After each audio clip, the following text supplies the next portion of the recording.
Hello student. पहले तो आपका knowledge of math science channel पर हार्दिक अभिनंदन है। तो देखिए, आज की इस वीडियो में आपकी जो गणित की प्रश्नावली है 1.4, इसी प्रश्नावली के क्वेश्चन नंबर 7 और क्वेश्चन नंबर 8, इन दो क्वेश्चनों का सॉल्यूशन आपको इस वीडियो में सीखने को मिलेगा। और यह वीडियो काफी लंबे समय के बाद बन रही है आपके लिए, ठीक है ना, क्योंकि कुछ प्रॉब्लम क्रिएट हो गई थी, इसलिए आपको डेली बीच में वीडियो प्रोवाइड नहीं करा पाया था। परंतु आज के बाद अब आपको डेली वीडियो प्रोवाइड कराई जाएंगी, वो भी फ्री में, ठीक है ना। और आप भी अपना समय निर्धारित कर लेना, शाम को आप डेली समय निकाल करके वीडियो को डेली पढ़िए और देखिए, ठीक है, ध्यानपूर्वक और समझिए। अगर आपको यानी क्लास 11th के अंदर गणित को बिल्कुल सरल बनाना है, बिल्कुल सरल तरीके से पढ़ना है, तो आपको डेली वीडियो अटेंड करनी पड़ेगी, शाम को रोजाना आपको पढ़ना पड़ेगा, ठीक है ना। और इस चैनल पर आपको गणित बिल्कुल सरल बना करके आपके सामने पेश की जाएगी। तो इस चैनल को आप सब्सक्राइब कर लेना और बेल आइकन बटन प्रेस भी कर लेना, ताकि जैसे ही वीडियो अपलोड होगी उसका नोटिफिकेशन सबसे पहले आपके पास ही पहुंचेगा, ठीक है ना। और उस नोटिफिकेशन के जरिए आप डेली शाम को अध्ययन कर सकते हैं, ठीक है ना। आगे समझ में। तो गणित को सरल करना है, सरल तरीके समझना है, तो आपको इस चैनल से जुड़ना ही पड़ेगा। तो चलिए आज की वीडियो स्टार्ट कर देते हैं। इस वीडियो को भी लाइक एवं शेयर कर देना अपने यार दोस्तों में, ताकि उनको भी पता चल जाए कि हमें इस चैनल पर बिल्कुल सरल तरीके से बिल्कुल फ्री में क्लास प्रोवाइड कराई जा रही है, और वो भी डेली। तो वो भी आकर के पढ़ लिया करेंगे, ठीक है ना। तो शेयर कर देना आप, ठीक है ना, और लाइक भी कर देना, ताकि आपके एक लाइक करने से 10 स्टूडेंटों के पास पहुंचे वीडियो, इसलिए आप लाइक करना नहीं भूलना, ठीक है ना। तो अब ध्यान आप इधर ले आइए क्वेश्चन नंबर 7 पर। तो देखिए क्वेश्चन नंबर 7 क्या कह रहा है, पढ़ लेते हैं एक बार। यदि कैपिटल ए बराबर सभी एक्स का समुच्चय जहां एक्स एक प्राकृत संख्या है, तो आपको एक समुच्चय दे रखा है, एक्स एक प्राकृत संख्या है, तो यानी प्राकृत संख्याओं को समुच्चय दे रखा है आपको यहाँ। दूसरा देखिए, कैपिटल बी बराबर सभी एक्स का समुच्चय जहां एक्स एक सम प्राकृत संख्या है, तो दूसरा भी समुच्चय दे रखा है आपको, कैपिटल बी। इसके अंदर क्या दिया हुआ है, सम प्राकृत संख्या दे रखी है। क्या दे रखी है, सम प्राकृत संख्या। अगला देखिए, कैपिटल सी बराबर सभी एक्स का समुच्चय जहां एक्स एक विषम प्राकृत संख्या है। तीसरा भी समुच्चय आपको दे रखा है, तीसरे समुच्चय में क्या दे रखा है, विषम प्राकृत संख्या है। कैसी संख्या है, विषम प्राकृत संख्या है। और देखिए चौथा भी समुच्चय दे रखा है आपको, कैपिटल डी बराबर सभी एक्स का समुच्चय जहां एक्स एक अभाज्य संख्या है। तो चौथे समुच्चय में क्या दे रखा है, आपको अभाज्य संख्या दे रखी है। क्या दे रखी है, अभाज्य संख्या है। फिर क्वेश्चन कह रहा है आगे, तो निम्नलिखित ज्ञात कीजिए, ठीक है ना। तो क्वेश्चन नंबर 7 के अंदर 6 ऑप्शन है, 2 ऑप्शन आपके सामने लिखे हैं, ठीक है। पहले हम इनको सॉल्व करेंगे और 4 ऑप्शनों को हम इनके बाद करेंगे। तो देखिए पहला क्वेश्चन कह रहा है ए इंटरसेक्शन बी ज्ञात कीजिए, तो हमको ए इंटरसेक्शन बी निकालना है। तो चलिए हम पहले फर्स्ट पॉइंट का हल करते हैं। तो देखिए ए इंटरसेक्शन बी निकालने के लिए आपको समुच्चय ए और समुच्चय बी को रोस्टर रूप में लिखना पड़ेगा। यहाँ पर आपको जो समुच्चय दे रखे हैं, ये समुच्चय निर्माण रूप में दे रखे हैं, ठीक है ना। तो यहाँ पर हमें रोस्टर रूप लिख लेते हैं। तो चलिए देखिए, अतः कैपिटल ए बराबर, तो कैपिटल ए बराबर क्या दे रखा है, समुच्चय ए के अंदर क्या है, एक प्राकृत संख्या, एक्स एक प्राकृत संख्या है, यानी प्राकृत संख्याओं का समुच्चय दे रखा है। तो प्राकृत संख्याओं पर आपका दिमाग पहुंच जाना चाहिए कि प्राकृत संख्या कहां से चालू होती है। प्राकृत संख्या एक से चालू होती है, 1 2 3 4 5 6 7 8 9 10 11 12 13 14 15 ऐसे डॉट डॉट अनंत तक, ठीक है ना। तो यहाँ पर आपको प्राकृत संख्या लिख लेनी है, 1 2 3 4 कॉमा डॉट डॉट डॉट, बस काफी है दर्शाने के लिए, ठीक है ना। तो ऐसे 3 डॉट लगाने हैं आपको बाद में, ठीक है ना। तो एक समुच्चय लिख लिया। अब दूसरा समुच्चय लिख लेते हैं बी। तो कैपिटल बी बराबर, अब देखिए दूसरे समुच्चय में देखिए यहाँ पर क्या दिया हुआ है, एक्स एक सम प्राकृत संख्या है। तो ये समुच्चय बी है, इसके अंदर सम प्राकृत संख्या है। क्या है, सम प्राकृत संख्या। तो सम प्राकृत संख्या लिख लीजिए। तो सम संख्या लिखनी है आपको जिनमें 2 का भाग पूरा पूरा चला जाता है। तो देखिए 2 लिखना है, 4 लिखना है, 6 लिखना है, 8 लिखना है, ऐसे 10, 12, 14, 16, 18, 20 ऐसे आपके अनंत तक जाएंगे। कॉमा लगा के आपको डॉट डॉट लगा देना, ठीक है ना। तो समुच्चय ए और समुच्चय बी को हमने रोस्टर रूप में लिख लिया है, ठीक है ना। अब हम निकालेंगे ए इंटरसेक्शन बी। चलिए निकालते हैं। अतः ए इंटरसेक्शन बी बराबर, ए इंटरसेक्शन बी निकालने के लिए आपको एक अन्य समुच्चय बनाना है, तीसरा समुच्चय बनाना है। और उस समुच्चय के अंदर क्या लिखना है? उस समुच्चय के अंदर हमको वो लिखना है जो दोनों जगह मौजूद है, यानी इन दोनों समुच्चयों में जो उभयनिष्ठ है वो आपको यहाँ लिख देना है। चलिए लिख देते हैं। तो देखिए एक यहाँ है, एक यहाँ नहीं है, तो एक नहीं लिखना। दो यहाँ है, दो यहाँ है, तो दो लिख लेना है, कॉमा लगाएंगे। तीन यहाँ है, यहाँ नहीं है, तो तीन नहीं लिखना। चार यहाँ है, चार यहाँ है, तो चार लिख लेंगे, ठीक है ना। पांच यहाँ है, ये तो प्राकृत संख्या, तो पांच यहाँ है, पांच यहाँ नहीं है। छह यहाँ पर है, ठीक है, परंतु छह यहाँ पर भी है, तो छह लिख लेना है। और बस इतने ही काफी है, डॉट डॉट डॉट डॉट लगा दो। तो इससे क्या अनुमान लगा रहे हो आप? इससे हमने अनुमान लगाया है कि जब हमने ए इंटरसेक्शन बी निकाला तो 2, 4, 6, 8, 10, 12, 14, 16, 18, 20 डॉट डॉट डॉट डॉट अनंत तक ये निकल के आता है। और ये क्या है? ये आपका समुच्चय बी ही तो है। क्या है? समुच्चय बी ही तो है। तो समुच्चय बी ही निकल के आ रहा है। तो आप नीचे एक स्टेप और बढ़ा दीजिए, ए इंटरसेक्शन बी बराबर क्या निकल के आया? बी ही निकल के आया। बस यही आपका बिल्कुल राइट आंसर है। क्लियर? कंप्लीट होता है, ठीक है ना। ए इंटरसेक्शन बी निकाल लिया। अगर आप इस चैनल पर नए स्टूडेंट हैं तो पिछली वीडियो को आप कवर कर लेना, ठीक है ना। आप एक दो दिन में कवर कर लेना, सब कुछ आपके समझ में आ जाएगा, ठीक है ना। अब दूसरा देखिए, दूसरे का हल देखिए। यहां पर भी हमको समुच्चय ए और समुच्चय सी को रोस्टर रूप में लिखना है। चलिए लिख लेते हैं। अतः कैपिटल ए बराबर, ये हमने इधर लिख रखा है, इधर से लिख लेते हैं। सभी प्राकृत संख्या लिखनी है। तो 1, 2, 3, 4, 5, 6, कॉमा डॉट डॉट डॉट। समुच्चय ए लिख लिया, समुच्चय सी लिखना है। तो सी बराबर, समुच्चय सी देखिए क्या है। सी के अंदर सभी एक्स का समुच्चय, जहां एक्स एक विषम प्राकृत संख्या है। समुच्चय सी के अंदर विषम प्राकृत संख्याएं हैं। अब विषम प्राकृत संख्या लिख लीजिए। विषम संख्या जिनमें दो का भाग पूरा पूरा नहीं जाता हो वो संख्या लिख लेनी है आपको प्राकृत संख्या के अंदर से। तो देखिए एक विषम संख्या है, 3 विषम संख्या है, 5 विषम संख्या है, 7 विषम संख्या है। बस काफी है, डॉट डॉट लगा दो। 7 से अगली विषम संख्या कौन सी आएगी? 9। तो सी के अंदर ये संख्या है, ठीक है ना। अब हमें ए इंटरसेक्शन सी निकालेंगे। क्या निकालना है? अब हमको ए इंटरसेक्शन सी निकालना है। चलिए निकालते हैं। तो तीसरा समुच्चय बनेगा। अब ए इंटरसेक्शन सी निकालने के लिए क्या लिखना है? यहाँ पर ऐसी संख्या लिखनी है जो दोनों जगह मौजूद है, दोनों जगह उभयनिष्ठ है। तो देखिए एक यहाँ पर है, एक यहाँ पर है, तो एक लिख लेंगे, ठीक है ना।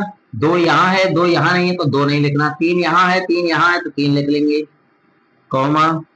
चार यहाँ है, चार यहाँ नहीं, चार नहीं लिखना। पांच यहाँ है, पांच यहाँ है, तो पांच लिख लेंगे, ठीक है ना। कॉमा लगा दो, डॉट डॉट लगा दो, ठीक है ना।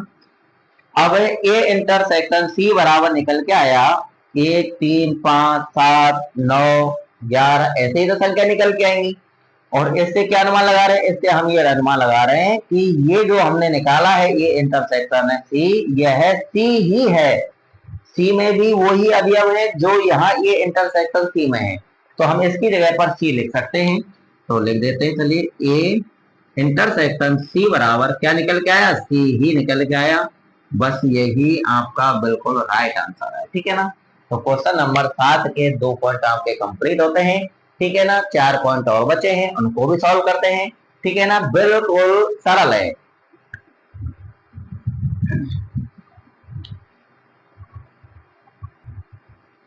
अब क्वेश्चन नंबर 7 का तीसरा और चौथा पॉइंट देखिए। तीसरे पॉइंट में हमको ए इंटरसेक्शन डी निकालना है, चौथे पॉइंट में बी इंटरसेक्शन सी निकालना है। चलिए निकालते हैं। पहले हम तीसरे पॉइंट का सॉल्यूशन देख लेते हैं। हम समुच्चय ए और समुच्चय डी को रोस्टर रूप में लिख लेते हैं, ठीक है ना। समुच्चय ए बराबर, समुच्चय ए के अंदर क्या है? प्राकृत संख्या है, तो प्राकृत संख्या लिख लेंगे 1, 2, 3, 4, 5 6 कोमा डॉट डॉट डॉट, ठीक है ना। अब समुच्चय डी लिख लेते हैं तथा डी बराबर, डी के अंदर क्या है, डी के अंदर एक अभाज्य संख्या यानी अभाज्य संख्याओं का समुच्चय है, तो अभाज्य संख्या जिनमें केवल स्वयं का ही भाग जाता हो, ठीक है। तो अभाज्य संख्या कौन सी है, 2 है। एक न तो भाज्य होती है, नहीं है अभाज्य होती है, ठीक है ना। तो सबसे छोटी अभाज्य संख्या 2, फिर 3, फिर 5, फिर 7, फिर 11, फिर कोमा डॉट डॉट डॉट, ऐसे ही, ठीक है। 11 संख्या 13 होगी, फिर 17 19 ऐसे, ठीक है ना, अनंत। तो हमने दोनों समस्याओं को रोस्टर रूप में लिख लिया। अब ये रोस्टर रूप में क्यों लिखना पड़ता है, रोस्टर रूप में लिखने से ही ये समझ में आता है, ठीक है ना। समुच्चय निर्माण रूप में ये लिख रहे हैं तो यहाँ से आपकी समझ में नहीं आएगा, तो जब हम इनको रोस्टर रूप में लिखेंगे तभी ये सही ढंग से समझ में आएगा, इसलिए आपको रोस्टर रूप में लिखना है, ठीक है ना। अब हम ए इंटरसेक्शन डी निकालते हैं, देखिए अतः ए इंटरसेक्शन डी बराबर, तो ये इंटरसेक्शन डी निकालने के लिए तीसरा समुच्चय लिखना है और इस तीसरे समुच्चय में वही अवयव लिखने हैं जो दोनों जगह मौजूद है, तो दोनों जगह ओवेनिस्ट है, ठीक है ना। एक यहाँ है, यहाँ नहीं है तो एक नहीं लिखना, 2 यहाँ है, 2 यहाँ है तो 2 लिख लेंगे, ठीक है। 3 है दोनों जगह, 5 है दोनों जगह, 7 है दोनों जगह, 6 से अगला 7 ही तो हो गया, पर बहुत है, ठीक है, दर्शा दो। तो ये इंटरसेक्शन डी बराबर क्या निकल गया, 2 3 5 7 9 आगे क्या होगा, यहाँ पर डी क्या आवाज संख्या 9 नहीं होगा यहाँ पर, ठीक है, 11 होगा, क्या होगा 7 से अगला 11 होगा, फिर 13, फिर 17, फिर 19, फिर 23, इस प्रकार से आएगा। अब ये क्या है, ये हमारा डी ही तो है, ये अवयव सभी डी में मौजूद है, तो इसकी जगह पर हम लिख सकते हैं डी, तो ए इंटरसेक्शन डी बराबर डी, ठीक है ना। बस कंप्लीट हुआ, बस ऐसे ही आपको सॉल्व करना है। अब चौथा देखिए, यहाँ पर इन बी और सी समुच्चय को रोस्टर रूप में लिख लेते हैं, अतः बी बराबर, बी के अंदर क्या है, बी के अंदर है सम प्राकृत संख्या, तो सम प्राकृत संख्या लिखनी है तो सम संख्या लिख लेते हैं 2 4 6 8 10 कोमा डॉट डॉट डॉट, ठीक है ना। अब सी लिख लेते हैं समुच्चय, सी बराबर, सी के अंदर क्या है, सी के अंदर है एक विषम प्राकृत संख्या, यानी विषम प्राकृत संख्या समुच्चय, तो विषम संख्या लिखनी है आपको, तो एक विषम संख्या है, 3 विषम संख्या है, 5 विषम है, 7 विषम है, 9 विषम है, 11 विषम है, बस एक ही काफी है, ठीक है ना। अब हम बी इंटरसेक्शन सी निकालेंगे, अब क्या निकालना है, बी इंटरसेक्शन सी, बी और सी समुच्चय को रोस्टर रूप में लिख लिया। अब हम बी इंटरसेक्शन सी निकालेंगे, तो तीसरा समुच्चय बना लेते हैं, ऐसे अवयव लिखने हैं यहाँ पर जो दोनों जगह मौजूद है, ठीक है ना, समुच्चय बी में भी हो समुच्चय सी में भी हो। तो देखिए 2 यहाँ है, 2 यहाँ नहीं है, ठीक है ना, 4 यहाँ है, 4 यहाँ नहीं है, 6 यहाँ है, 6 यहाँ नहीं है, ठीक है ना, यहाँ 8 है, यहाँ 8 नहीं है, 10 यहाँ है, 10 यहाँ नहीं है, यहाँ 1 3 5 7 9 है, यहाँ पर कुछ भी नहीं है, तो कुछ भी नजर नहीं आ रहा है, एक भी अवयव उभयनिष्ठ नजर नहीं आ रहा है। ये सम संख्या है, क्या है ये सम प्राकृत संख्या, तो आगे बढ़ाएंगे तो 12 14 16 18 20 22 24 26 28 30 इस प्रकार से आएंगे। और सी के अंदर क्या है, विषम प्राकृत संख्या है, तो यहाँ पर विषम संख्या आएंगी 11 13 15 17 19, तो सम और विषम में क्या ऐसी संख्या विद्यमान होगी जो दोनों जगह मौजूद हो, नहीं, जब एक भी अवयव विद्यमान नहीं है तो ये बी इंटरसेक्शन सी बराबर क्या होगा, रिक्त समुच्चय होगा, क्या होगा, रिक्त समुच्चय होगा। या तो आप ऐसे लगा दो मतलब क्वेश्चन, या फिर बराबर आप फाई लिख सकते हैं, रिक्त समुच्चय को हम फाई से प्रदर्शित करते हैं, ठीक है ना। तो बी इंटरसेक्शन सी बराबर क्या निकल के आया, फाई निकल के आया, यानी रिक्त समुच्चय ऐसा कोई अवयव नहीं है जो दोनों जगह मौजूद हो, इसलिए बी इंटरसेक्शन सी यहाँ पर रिक्त समुच्चय निकल के आएगा, ठीक है ना। कंप्लीट हुआ क्वेश्चन नंबर 7 का तीसरा चौथा पॉइंट। अब 2 पॉइंट और बचा, उनको भी देख लीजिए फटाफट। तो देखिए अब क्वेश्चन नंबर 7 के 5वें और 6वें पॉइंट भी आपके सामने आ चुके हैं, ठीक है ना। तो 5 के अंदर बी इंटरसेक्शन डी निकालना है, 6वें के अंदर सी इंटरसेक्शन डी निकालना है। तो चलिए पहले हम 5वें क्वेश्चन का सॉल्यूशन कर लेते हैं। यहाँ पर बी और डी समुच्चय को रोस्टर रूप में लिख लेते हैं, अतः बी बराबर, बी के अंदर क्या है, बी के अंदर सम प्राकृत संख्या है, तो सम संख्या लिख लेते हैं 2 4 6 8 10 कोमा डॉट डॉट डॉट, और समुच्चय डी को लिख लेते हैं तथा डी बराबर, डी के अंदर क्या है, डी के अंदर अभाज्य संख्या है, तो अभाज्य संख्या लिखेंगे, तो अभाज्य संख्या 2 है, 3 है, 5 है, 7 है, 11 है, कोमा डॉट डॉट डॉट, ऐसे। ठीक है ना। दोनों समुच्चयों को हमने रोस्टर रूप में लिख लिया है। अब हम बी इंटरसेक्शन डी निकालेंगे। अब बी इंटरसेक्शन डी बराबर, तो ऐसे समुच्चय लिख दो यहाँ जो दोनों जगह मौजूद है। तो दो यहाँ है, दो यहाँ है, तो दो लिख लेंगे। ठीक है ना। अब देखिए यहाँ पर 4, 6, 8, 10, 12, 14, 16, 18, 20, 22, 24, 26, 28, 30 इस प्रकार से आएंगे सम संख्या। और यहाँ पर क्या संख्या है, ये अभाज्य संख्या है, तो यहाँ पर अभाज्य संख्या आएंगी। तो सम संख्या के अंदर और क्या आगे यहाँ यानी सम संख्या यहाँ पर मौजूद होंगी नहीं होंगी, क्योंकि ये अभाज्य संख्या है। क्या अभाज्य संख्या यहाँ मौजूद होंगी नहीं होंगी, केवल दो को छोड़ करके केवल दो ही आपको नजर आएगा और कोई भी अभाज्य संख्या यहाँ मौजूद नहीं होगी, क्योंकि दो एक सम संख्या भी होती है और एक अभाज्य संख्या भी होती है, इसलिए आपको ये नजर आ रही है। ठीक है ना। और कोई संख्या आपको नजर नहीं आएगी, इसलिए बी इंटरसेक्शन डी बराबर केवल यही निकल के आएगा 2। ठीक है ना। और यही आपका बिल्कुल राइट आंसर होगा। अगला देखिए 6वां पॉइंट है, तो सी इंटरसेक्शन डी निकालना। तो यहाँ पर हम पहले इन दोनों समुच्चयों को लिख लेते हैं रोस्टर रूप में। तो सी बराबर, सी के अंदर क्या है, विषम प्राकृत संख्या है, तो यहाँ विषम संख्या लिख लेनी है 1, 3, 5, 7, 9, 11 कोमा डॉट डॉट डॉट। अब डी लिख लेते हैं। डी क्या है, डी के अंदर अभाज्य संख्या है, तो अभाज्य संख्या लिखनी है। अभाज्य संख्या 2 है, 3 है, 5 है, 7 है और 11 है और 13 है कोमा डॉट डॉट डॉट। ठीक है ना। अब हमको सी इंटरसेक्शन डी निकाल लेना है। अब सी इंटरसेक्शन डी बराबर, अब यहाँ पर वो संख्या लिख लेनी है जो दोनों जगह मौजूद है। तो देखिए एक यहाँ है, एक यहाँ नहीं है, दो यहाँ है, दो यहाँ नहीं है, तो एक और दो तो लिखना है। 3 यहाँ है तो 3 लिख लेना है। 5 यहाँ है, 5 लिख लेना है। 7 यहाँ है तो 7 लिख लेना है। 11 यहाँ है, 11 यहाँ है तो 11 लिख लेना है। ठीक है ना। तो सी के अंदर क्या है, विषम प्राकृत संख्या है। क्या है, विषम प्राकृत संख्या। और डी के अंदर क्या है, अभाज्य संख्या है। तो देखिए यहाँ पर विषम जो संख्या है, विषम संख्या के अंदर यहाँ पर ये अभाज्य संख्या भी मौजूद होंगी, होंगे या नहीं होंगे, होंगी। ठीक है ना। यहाँ पर जो आप डी के अंदर अभाज्य संख्या देख रहे हैं, ये यहाँ विषम संख्या में भी मौजूद होंगी। ठीक है ना। तो देखिए इस प्रकार से आपको लिख देना है 3, 5, 7, 11 बस डॉट डॉट डॉट डॉट लगा देना है। ऐसी संख्या बहुत है। ठीक है ना।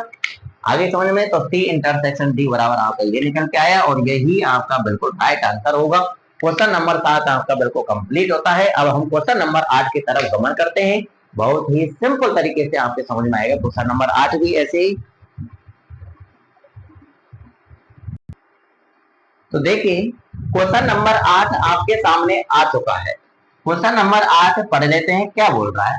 क्वेश्चन नंबर 8 कह रहा है कि निम्नलिखित समुच्चय युग्मों में से कौन से युग्म असंयुक्त है। कुछ समझ नहीं आया। क्वेश्चन क्या कह रहा है कि क्वेश्चन ने कह रहा है कि कौन से युग्म असंयुक्त है। असंयुक्त का मतलब क्या है, तो देखिए आइए मैं समझाता हूँ। तो देखिए क्वेश्चन नंबर फर्स्ट, देखिए क्वेश्चन नंबर 8 के 3 पॉइंट है। फर्स्ट आपके सामने है, एक समुच्चय ये दे रखा है, ये रोस्टर रूप में पहले से ऑलरेडी दे रखा है। और एक समुच्चय आपको ये दे रखा है, ये आपको समुच्चय निर्माण रूप में दे रखा है। ठीक है ना। तो इन दोनों समुच्चयों का आपको सर्वनिष्ठ समुच्चय निकालना है, यानी इंटरसेक्शन निकालना है। ठीक है ना। अगर इंटरसेक्शन निकल आता है तब तो ये असंयुक्त नहीं है। अगर इंटरसेक्शन नहीं निकलता है, कोई रिक्त समुच्चय आता है, तब आप कह सकते हैं कि ये समुच्चय युग्म असंयुक्त है। आगे समझ में, चलिए अब हम इनको सॉल्व करते हैं, तब और समझ में आ जाएगा। ध्यानपूर्वक समझते जाना। ठीक है ना। अब हल देखिए। तो देखिए ये आपको रोस्टर रूप में दे रखा है, इसको भी रोस्टर रूप में चेंज कर लेना है, तभी आप इंटरसेक्शन निकाल पाएंगे इस समुच्चय का और इस समुच्चय का। ठीक है ना। तो यहाँ पर जो ये दे रखा है इसको लिख लेना है। अतः 1, 2, 3, 4। ठीक है ना। और एक समुच्चय ये दे रखा है, इसको भी आपको किस में लिख लेना है, रोस्टर रूप में लिख लेना है। तो x क्या है, एक प्राकृत संख्या है। प्राकृत संख्या तो बहुत होती है, 1 से चालू होती है और अंत तक जाती है, परंतु कौन सी लेनी है प्राकृत संख्या। यहाँ पर आगे आपको कंडीशन दे रखी है कि जो x का मान है वो 4, यहाँ पर लिख रहा है कि 4 less than equal to x। इसका मतलब जो x का मान है वो 4 भी है और 4 से बड़ा भी है। फिर आगे लिखा हुआ है x less than equal to 6। इसका मतलब है x का मान 6 भी है और 6 से छोटा भी है। तो यानी x के मान वो लिखने हैं जो 4 है, 4 से बड़े, और 6 है, 6 से छोटा। तो x के मान कौन कौन से हो जाएंगे, 4, 5, 6 हो जाएंगे। ठीक है ना। तो यहाँ पर हो जाएंगे x के मान कौन कौन से, 4 5 6। अब इनका आपको इंटरसेक्शन निकालना है। क्या निकालना है, इंटरसेक्शन। तो यहाँ पर ये लिख लेना है समुच्चय 1 2 3 4, ठीक है ना। इंटरसेक्शन का चिन्ह लगा लेना है। अब ये लिख लेना है, तो 4 5 6 बराबर। अब इन दोनों समुच्चयों का इंटरसेक्शन निकालना है, यानी ऐसी संख्या लिखनी है जो दोनों जगह मौजूद है। तो 1 2 3 यहाँ है, यहाँ नहीं, तो 1 2 3 नहीं लिखना। 4 यहाँ 4 यहाँ, तो 4 लिख लेना है। 5 6 यहाँ है, यहाँ नहीं है, तो यानी एक संख्या निकल के आ गई। तो यहाँ पर जो इन दोनों समुच्चयों का जो इंटरसेक्शन निकल के आया है, क्या वो रिक्त समुच्चय नहीं है, एक अवयव तो है। तो ये रिक्त समुच्चय नहीं है, इसलिए यह असंयुक्त नहीं है, ठीक है ना। तो आपको नीचे लिख देना है कि अतः यह युग्म असंयुक्त नहीं है। क्लियर। तो फर्स्ट पॉइंट आपका कंप्लीट होता है, ठीक है ना। ऐसे ही आपको सारे पॉइंट करने, 2 पॉइंट और रहे हैं, उनको भी आप समझते जाइए, ठीक है ना। देखिए दूसरा पॉइंट आपके सामने आ चुका है। यहाँ पर आपको 2 समझ दे रखे हैं, एक तो ये रहा, एक ये रहा। दोनों समझ रोस्टर रूप में, ठीक है ना। अच्छी बात है, रोस्टर रूप में बदलने की आवश्यकता नहीं पड़ेगी। अब इन दोनों समुच्चयों का हमको इंटरसेक्शन निकालना है। क्या निकालना है, इंटरसेक्शन। चलिए निकालते हैं। हल में अतः इस समुच्चय को लिख लेना है ए ई आई ओ यू, और इंटरसेक्शन ये लिखना है सी डी ई एफ बराबर। तो वो अवयव लिखने हैं उस तीसरे समुच्चय में जो दोनों जगह मौजूद है। आप देख रहे होंगे कि आपको एक ही अवयव दोनों जगह नजर आ रहा है, ई। क्या आ रहा है, ई, ठीक है ना। ये क्या है, ये अंग्रेजी वर्णमाला के स्वर है, ठीक है ना। ए ई आई ओ यू, ठीक है ना। ई यहाँ पर भी है, ई यहाँ पर भी है, तो ई आ रहा है। तो ये कोई रिक्त समुच्चय है क्या, नहीं है। जब रिक्त समुच्चय नहीं है तो ये असंयुक्त नहीं है, ठीक है ना। तो ये आपको समुच्चय युग्म जो दे रखे हैं, ये युग्म असंयुक्त नहीं है, ठीक है ना। आपको नीचे लिख देना है अतः यह युग्म असंयुक्त नहीं है, ठीक है ना। कंप्लीट हुआ। असंयुक्त कब होगा, जब इंटरसेक्शन जब हम निकालेंगे तो एक रिक्त समुच्चय आना चाहिए, ठीक है ना। एक भी अवयव ऐसा नहीं होना चाहिए जो दोनों जगह मौजूद हो। जब कोई भी अवयव दोनों जगह मौजूद नहीं होगा तो इंटरसेक्शन कैसा आएगा, रिक्त समुच्चय आएगा। उसको बोलेंगे हम कि यह युग्म असंयुक्त है। अब तीसरा पॉइंट और है इसका, उसको और देखिए। तो देखिए तीसरा भी पॉइंट आपके सामने आ चुका है। सभी x का समुच्चय जहां x एक संपूर्णांक है, तो ये समुच्चय दे रखा है, इसके अंदर क्या दे रखा है, संपूर्णांक है, सम संख्याएं हैं, ठीक है ना। दूसरा देखिए सभी x का समुच्चय जहां x एक विषम पूर्णांक है, यहाँ पर क्या है, विषम संख्या है। तो ये सम संख्या को समुच्चय है और ये विषम संख्या को समुच्चय है, ठीक है ना। तो इन दोनों का हमको इंटरसेक्शन निकालना है। इंटरसेक्शन तभी निकाल पाएंगे जब हम इन दोनों समुच्चयों को समुच्चय निर्माण रूप से रोस्टर रूप में चेंज कर देंगे। चलिए रोस्टर रूप में चेंज करते हैं, ठीक है ना। तो इसको चेंज कर लेते हैं। अतः x कोलन x एक सम पूर्णांक है, एक सम पूर्णांक है, बराबर क्या होगा, सम संख्या लिखनी है 2 4 6 8 कॉमा डॉट डॉट अनंत, ठीक है ना। ऐसे इसको चेंज कर लेते हैं। तथा सभी x का समुच्चय जहां x एक विषम पूर्णांक है, कैसा है, विषम पूर्णांक है। तो यहाँ पर विषम संख्या है तो यहाँ लिख देनी विषम संख्या 1 3 5 7 9 कॉमा डॉट डॉट डॉट अनंत, ठीक है ना। अब इन दोनों समुच्चयों को क्या निकालना है, इंटरसेक्शन। चलिए निकालते हैं इंटरसेक्शन। तो 2 4 6 8 comma dot dot dot intersection, इसको लिख लेंगे 1 3 5 7 9 कॉमा डॉट डॉट अनंत, ठीक है ना, बराबर। अब देखिए यहाँ पर सम संख्या है और यहाँ पर है विषम संख्या। क्या सम संख्याओं के अंदर विषम संख्या मौजूद है, नहीं है। क्या विषम संख्याओं के अंदर सम संख्या मौजूद है? नहीं। तो ऐसी संख्या कोई भी नहीं है जो दोनों जगह मौजूद हो, ठीक है ना। तो एक भी अवयव दोनों जगह मौजूद नहीं है। तो इंटरसेक्शन जब हम इन दोनों का निकालेंगे तो क्या निकल के आएगा? रिक्त समुच्चय निकल के आएगा, ऐसे, ठीक है ना। या तो आप ऐसे बना दो मतलब कोष्टक, या फिर बराबर में आप फाइव भी लिख सकते हैं। रिक्त समुच्चय को फाइव से प्रदर्शित करते हैं। तो इन दोनों समुच्चयों का जब हमने इंटरसेक्शन निकाला तो क्या निकल के आया? एक रिक्त समुच्चय निकल के आया। आगे समझ में? जब रिक्त समुच्चय आ गया है तो ये दोनों जो समुच्चयों के जो युग्म है ये कैसे हैं? असंयुक्त है। तो यहाँ पर आपको अब लिख देना है अतः ये युग्म, अतः ये युग्म असंयुक्त है, असंयुक्त है। बस कंप्लीट होता है क्वेश्चन नंबर 8 का सॉल्यूशन, ठीक है ना। तो क्वेश्चन नंबर 7 और क्वेश्चन नंबर 8 का सॉल्यूशन मैंने आपको समझा दिया इस वीडियो में। तो वीडियो को जितना हो सके लाइक करना, ठीक है ना, और शेयर करना अपने साथियों में। चैनल को सब्सक्राइब भी कर लेना अगर आपने नहीं कर रखा हो तो, और बेल आइकन का बटन प्रेस करके रखना ऑल वाला, ठीक है। जैसे ही आप बेल आइकन को प्रेस करेंगे तो आपके सामने कई घंटी के चिन्ह आएंगे, आपको ऑल वाला करना है ताकि प्रत्येक वीडियो का नोटिफिकेशन आपके पास पहुंच सके, ठीक है ना। अब हम नेक्स्ट वीडियो में मिलेंगे, ठीक है। नेक्स्ट वीडियो में क्वेश्चन नंबर 9, क्वेश्चन नंबर 10 का सॉल्यूशन लेकर के आ रहे हैं। 9वें क्वेश्चन सॉल्यूशन इसमें क्यों नहीं कर रहे? क्योंकि 9वें क्वेश्चन थोड़ा सा बड़ा है, और अगर मैं उस क्वेश्चन को इसके अंदर कराने लग गया तो यानी ये वीडियो काफी लंबी हो जाएगी और आप बोरिंग भी महसूस कर सकते हैं। अब हम नेक्स्ट वीडियो में मिलेंगे। जब तक के लिए जय Hind, Vande Mataram, all the best. Share करना नहीं भूलना, चैनल को सब्सक्राइब कर देना, ठीक है, लाइक कर देना वीडियो को। अगर आपकी कोई भी समस्या है तो कमेंट के द्वारा मुझे बता सकते हैं, और आपकी हर समस्या का समाधान इस चैनल पर मिलेगा, ठीक है ना।